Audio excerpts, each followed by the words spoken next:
Não acumulem para vocês tesouro na terra. E aí, pessoal, tudo bem? Meu nome é Marcos Botelho, sou professor de hermenêutica bíblica desde 2003, olha só. E a gente está estudando o Sermão do Monte, são 24 vídeos toda semana, 2 vídeos por semana. Você vem estudar com a gente, não importa se está chegando agora, você pode estudar daqui para frente, pode olhar os outros vídeos.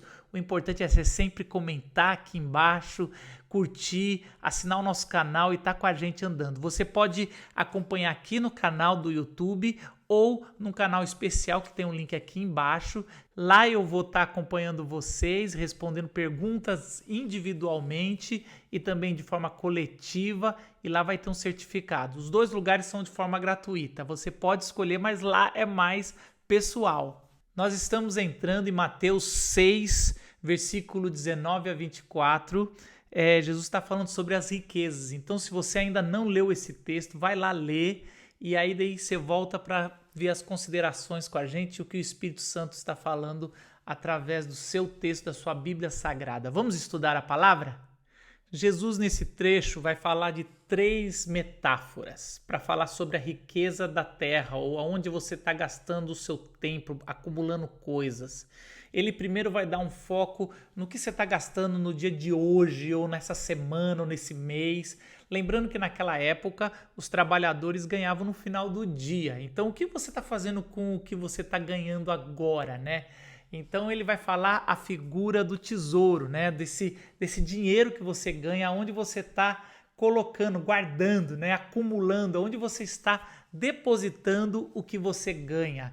Você deposita aqui na terra ou no céu? Então ele está dando essa metáfora, onde você esconde o seu tesouro, no céu ou aqui na terra. Isso vai determinar a sua vida. Depois ele vai usar uma segunda metáfora, que é a metáfora da visão, né? Aonde você está olhando, isso já representa os anos, daqui a 5 anos, 3 anos, é um tempo maior, é como se ele tivesse uma objetiva, aquela câmera fotográfica, e ele tivesse um zoom lá na frente, ele está voltando o zoom para dar uma amplitude na tua vida, né? Então quando ele vai falar da visão, Jesus está mostrando um pouco mais sobre a tua vida, onde você está focando, porque onde você está acumulando o seu tesourinho a cada dia vai determinar a sua visão de vida, né? O que você vai fazer nos próximos anos, né? E aí, se você está acumulando de forma errada, você vai deixar as trevas entrar e você vai ficar de forma cega na vida. Ou você pode andar no caminho da luz. E por último, ele vai usar a metáfora dos 2 senhores, que daí é como se ele fizesse uma explanação da vida. No final das contas, o que você acumular seu tesouro vai determinar a sua visão e vai determinar o Senhor que você segue, né? Que Senhor você vai seguir? Então são 3 metáforas que a gente vai trabalhar aqui, uma por uma, que Jesus vai falar sobre esse acúmulo de riqueza que vai determinar a tua vida. No versículo 19 a 21, Jesus vai usar os 2 tesouros, né?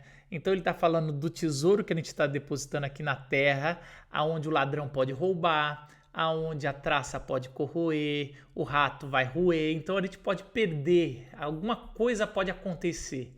E um tesouro que a gente guarda no céu, que ninguém pode alcançar, é seu para sempre.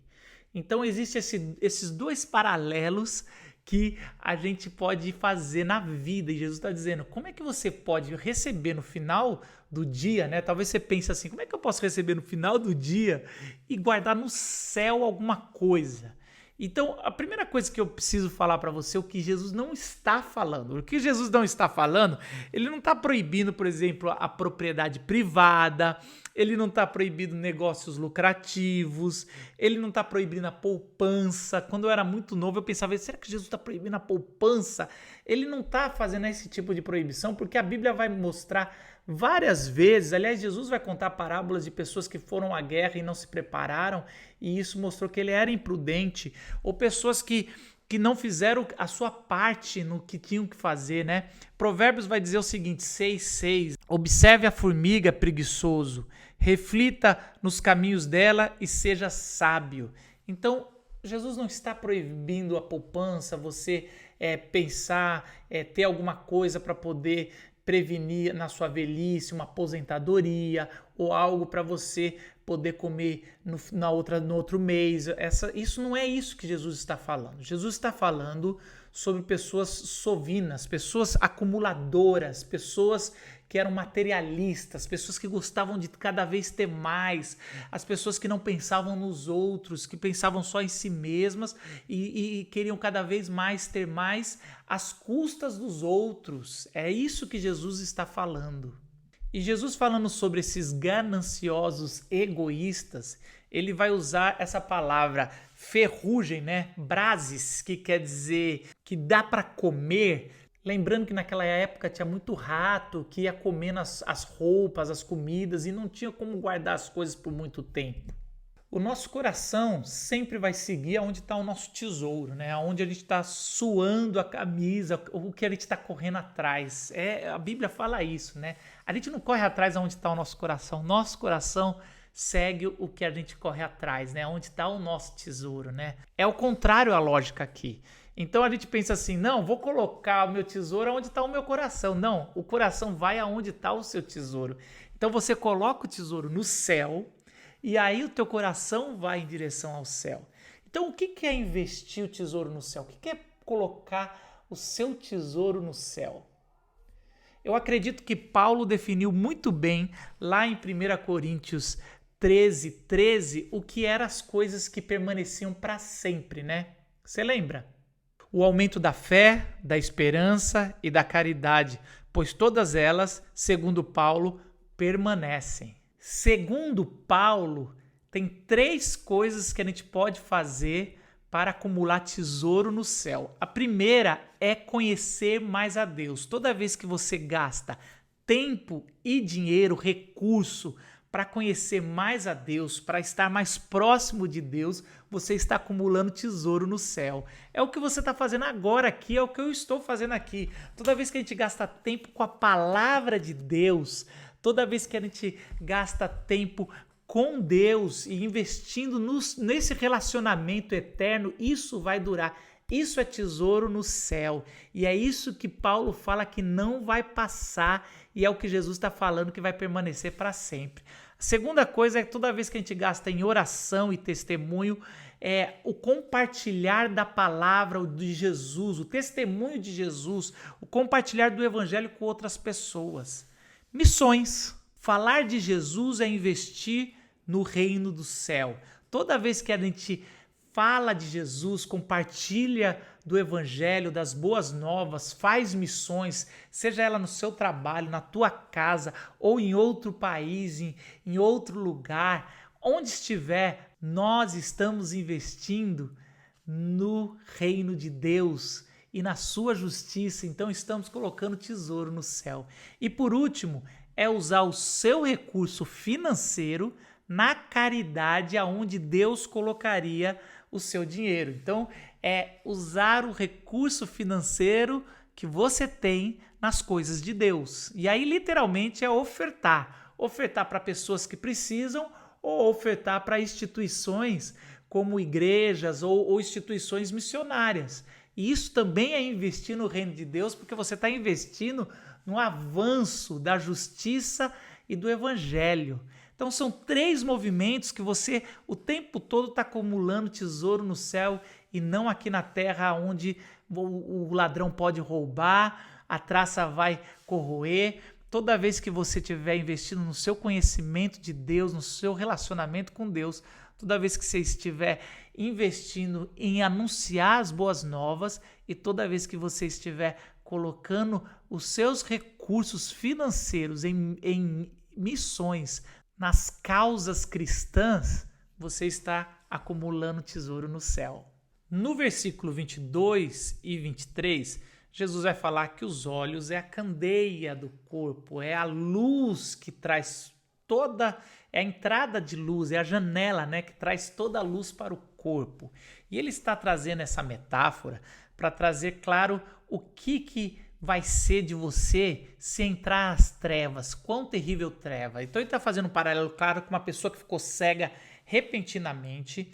E é lógico que hoje em dia uma pessoa cega já consegue fazer muitas coisas, mas vamos lembrar que naquela época, no primeiro século, uma pessoa cega podia fazer poucas coisas, nada era adaptado para os cegos. e aí alguém que estava cego não conseguia se locomover, fazer quase nada, com alguém que enxerga. Então ele estava dizendo assim, se você andar como um cego ou ficar cego repentinamente, porque você está acumulando tesouro aqui, e aí você não vai ter direção na vida, quão cego você vai ficar, quão sem direção você vai ter. Então ele vai dizer o seguinte, olha, você tem que caminhar no caminho da luz, da clareza, da visibilidade. Quase sempre que a Bíblia fala de olhos, quer dizer coração. Então é sempre um paralelo que fala de olhos, está se referindo ao coração.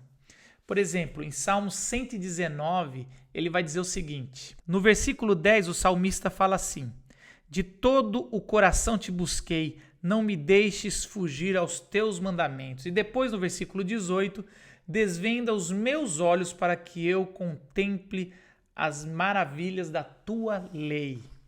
Olha aí o paralelo entre olhos e coração. Então, se você gasta tempo olhando as coisas do mundo, olhando só o teu egoísmo, as coisas que você quer para você, e não começa a olhar as coisas de Deus ou o próximo, você vai começando a ficar intolerante, grosseiro, despojado da vida alheia, desumano, e aí vai sem princípios da vida, sem misericórdia. Deus vai mostrar que o seu coração vai se perder. Jesus está falando que aonde estiver o seu coração vai entrar a luz. Se o seu coração for luz, vai ser luz. Se o teu coração, os teus olhos, ele está dizendo aí, tiver em trevas, aí só vai ser trevas a sua vida. Por isso você precisa ter uma visão espiritual sobre o seu futuro, sobre a tua vida. Qual é a visão espiritual que você quer para o futuro? Quais são as metas espirituais que você quer ter? Porque se sua visão espiritual estiver ajustada, aí o seu propósito de vida vai estar ajustado e o seu tesouro, a sua conduta, toda a sua vida vai estar ajustada no propósito de Deus. E aí Jesus acaba no versículo 24 falando que ninguém pode servir a dois senhores ao mesmo tempo. E ele é radical, ele fala que vai amar um e odiar outro. Olha, a pessoa entrou disposta a servir dois senhores. Não, eu vou agradar os dois, mas ele vai acabar odiando um e amando o outro. Porque não tem como fazer essa divisão entre um e outro. Vamos lembrar que no primeiro século a gente tem a realidade da escravidão. E essa escravidão, qualquer um poderia se tornar escravo de um dia para o outro. Bastava a sua nação perder uma guerra. Então podia ser um cara rico e amanhã ser um escravo. Não tinha nada a ver com cor, não tinha nada a ver com um lado financeiro. Qualquer um pode ser um escravo de um dia para o outro. McNally vai dizer o seguinte, pode-se trabalhar para dois empregadores, mas nenhum escravo pode pertencer a dois senhores ao mesmo tempo. E é isso que Jesus está dizendo. Nós pertencemos ao Senhor. Nós nos oferecemos de volta como sacrifício vivo a Deus. Nós pertencemos a Jesus, a Deus. E ao pertencer a Ele, Ele não divide com o outro. A palavra mamon é a palavra riqueza no aramaico. Só que sempre que Jesus usa no Novo Testamento, ele usa como se fosse uma entidade, uma potestade, algo que tem poder em si mesmo. Ela não é simplesmente riqueza, né? Ela não é só como se fosse um celular ou um objeto, sabe? Alguma coisa. Ela tem um poder em si mesmo. Então ela é uma entidade. Então se você tá andando e vê um papel no chão, esse papel não tem valor nenhum, você pode até pegar ele para jogar no lixo, mas ele não te faz parar um carro, não te faz parar de andar se você está conversando. Mas se você está andando e vê uma nota de R$100 no chão, mesmo se você estiver dirigindo, você é capaz de encostar e você vê várias notas de 100, você para pegar, aquilo te hipnotiza. Eu de vez em quando eu estou falando sobre isso, eu pego uma nota de 100, amasso, jogo no chão e eu continuo conversando e eu finjo que eu esqueço, né? E aquela nota o vento vai soprando e as pessoas não conseguem mais prestar atenção no que eu estou falando porque a nota ela fica ali chamando, aquela potestade ela chama e as pessoas ficam olhando para a nota de 100 porque elas não admitem que ela pode estar amassada ali no chão ali e eles ficam pensando, você não vai pegar de volta não? É exatamente isso que Jesus está dizendo. esse Senhor vai sempre te chamar para adoração. Esse Mamon, ele vai te chamar para atenção central. E se você toma uma decisão, não, eu vou servir ao Senhor, consequentemente, o jeito que você vai tratar as riquezas vai ser alterado. Não tem como você falar, não, eu vou continuar agindo do mesmo jeito aqui. Quando você toma a decisão para um lado, para o outro lado tem que mudar. Não tem como você continuar do mesmo jeito. A mudança é radical dos dois lados. Se você decidiu servir as riquezas, viver para esse mundo, você não vai servir ao Senhor. Se você vai servir ao Senhor, você não vai servir esse mundo. Não tem como ser bem-sucedido nos dois. Isaías 42:8 diz o seguinte: Eu sou o Senhor, este é o meu nome, não darei a outro a minha glória, nem a imagem o meu louvor. Deus, ele quer exclusividade para os seus adoradores, é isso que ele quer dele e para ele. Então, quando Jesus vai usar sobre a metáfora onde nós estamos acumulando o nosso tesouro, ou o que estamos fazendo com o que ganhamos aqui, ou que produzimos aqui, ele vai falar, olha, a curto prazo, aonde você está guardando o seu tesouro? Você está guardando para conhecer a Deus, para falar do Evangelho, para ajudar projetos de expansão do reino? Aonde você está colocando? Então, a curto prazo é onde você guarda o seu tesourinho de cada dia. A médio prazo, aonde está a sua visão? O que o teu coração tá colocando? Aonde você está focando? Quais são as suas conquistas de 3, 4, 5 anos? Aonde está a sua visão de conquista, né? E por último, que Deus você vai servir? Porque se você servir um, você tem que abandonar o outro. Você não pode fazer o outro. Qual Deus você está servindo? E que assim a gente possa acumular o nosso tesouro no céu. E lá está guardado. E Deus vai recompensar, porque Jesus ele acumulou o tesouro lá no céu e ele esperou para nós. Ele falou assim: na casa do meu pai há muitas moradas e eu vou lá preparar para mim e para você. Olha que legal! E Jesus foi preparar uma morada para a gente, uma mansão. O tesouro foi guardado por Jesus lá para mim e para você, e que assim seja a nossa vida fiel ao tesouro do céu. Deus te abençoe. Galera, no próximo vídeo vamos falar sobre confiança e ansiedade. Mateus 6, de 25 a 34. Vai lá!